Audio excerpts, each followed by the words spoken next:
आज आपण विठ्ठलराव थोरात ITIमध्ये वीजतंत्री या ट्रेडमध्ये शिक्षण घेत आहोत। आपलं ट्रेनिंग घेण्याचं पिरियड टोटल 2 वर्ष असतो। या 2 वर्षामध्ये प्रथम वर्षीय आपण अभ्यासक्रम शिकत आहोत आणि आजच्या प्रॅक्टिकलचं नाव आहे हीटरचा अभ्यास करणे। हीटर वेगवेगळ्या फॉल्टसाठी खराब झालेला असतो। काही फॉल्ट होतात त्यामध्ये, ते चेक कसं करायचं हे आपण शिकणार आहोत। नवीन हीटर चेक करण्याची काही आवश्यकता नसते, पण चेक केलेलं चांगलं असतं। तर चुकून एखादा त्यामध्ये फॉल्ट तयार होतो, तो चेक कसा करायचा आणि चेक करणे म्हणजे दुरुस्ती करणे, टेस्ट करणे। वेगवेगळे मीटर असतात चेक करण्यासाठी, मल्टीमीटर असतो, मेगर असतो। जर ते मीटर नसतील आपल्याकडे तर आपण टेस्ट लॅम्पच्या सहाय्याने चेक करू शकतो। ही एक स्वतंत्र वायर घ्यायची, एक वायर स्वतंत्र घ्यायची। त्यानंतर हा लॅम्प, होल्डर लॅम्प 100 वॅटचा लॅम्प आहे हा।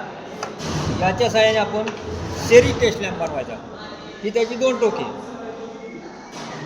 असे 3 वायर्स वेगवेगळ्या जोडलेल्या आहेत तुम्हाला समजण्यासाठी। लॅम्पची न्यूट्रल वायर काळी, लॅम्पला गेलेली फेज वायर, आणि तिसरी वायर पिवळी, ही लिंक म्हणून वापरलेली असते सर्किट पूर्ण करण्यासाठी।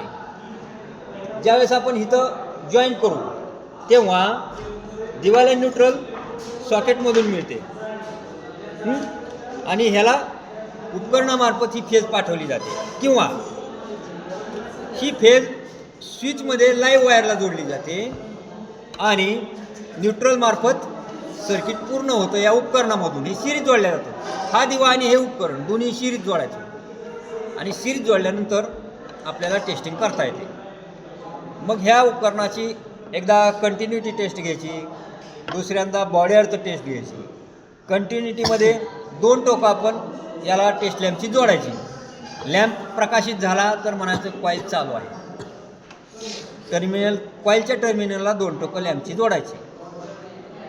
सर्किट पूर्ण झालं तर दिवा लागेल। सर्किट पूर्ण होतं म्हणजे कॉईल चांगली आहे। आता बॉडी अर्थ टेस्ट कशी करायची? बॉडी अर्थ टेस्टला एक सॉकेटमध्ये फेजला लावणार आपण, न्यूट्रल वायर इकडे उपकरणाला लावणार।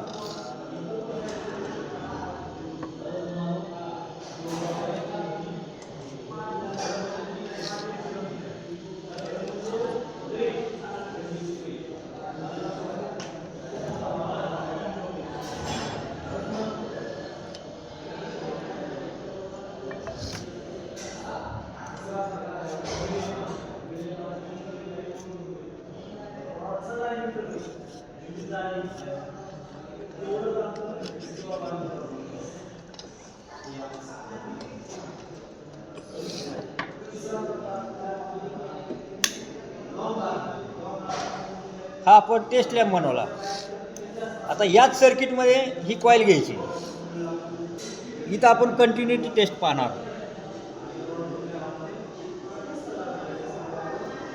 कंटिन्युटी मिळते, लॅम्प लागतो म्हणजे कॉईल चालू आहे। परंतु आता बॉडी अर्थ टेस्ट घ्यावी लागेल, 2 टेस्ट घ्याव्या लागतील तर पूर्ण आपल्याला हे जे उपकरण आहे ते चालू आहे ते कळतं।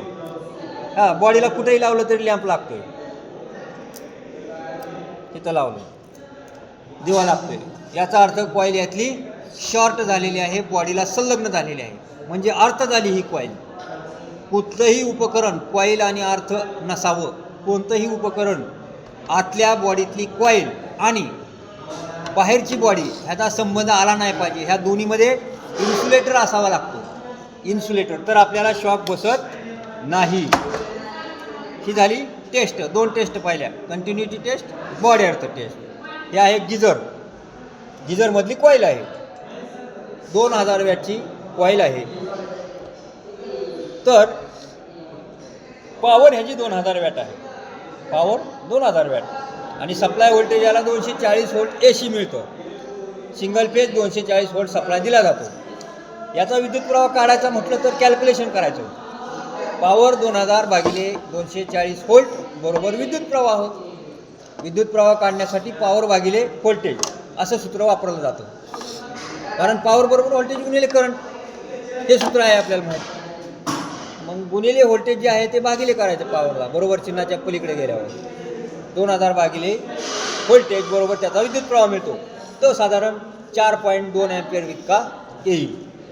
250 व्होल्टेज जेव्हा सर्किटला असेल, नाही 2000 वॅट म्हटल्यानंतर 8 अँपिअर येणार.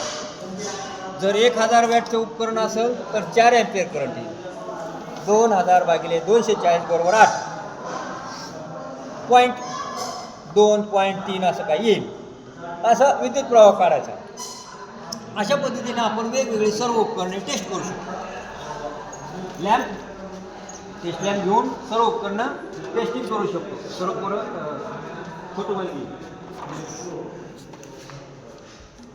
प्रत्येक उपकरणाला आपण याच पद्धतीने टेस्टिंग करायचं. कोणतंही उपकरण असू दे, इस्त्रीची कॉईल असो, मोटरची बॉडी असो, जर टेस्ट करायची म्हटलं तर बॉडी अर्थ आणि कंटिन्युटी टेस्ट या दोन टेस्ट करायला लागतात. ज्यावेळेस वेगळं टेस्ट करतो आता त्यामुळे आपण फक्त टेस्ट लॅबने चेक करत आहोत. टेस्ट लॅबने कसं चेक करायचं हे संपूर्ण माहिती सांगितलेली आहे. ओके.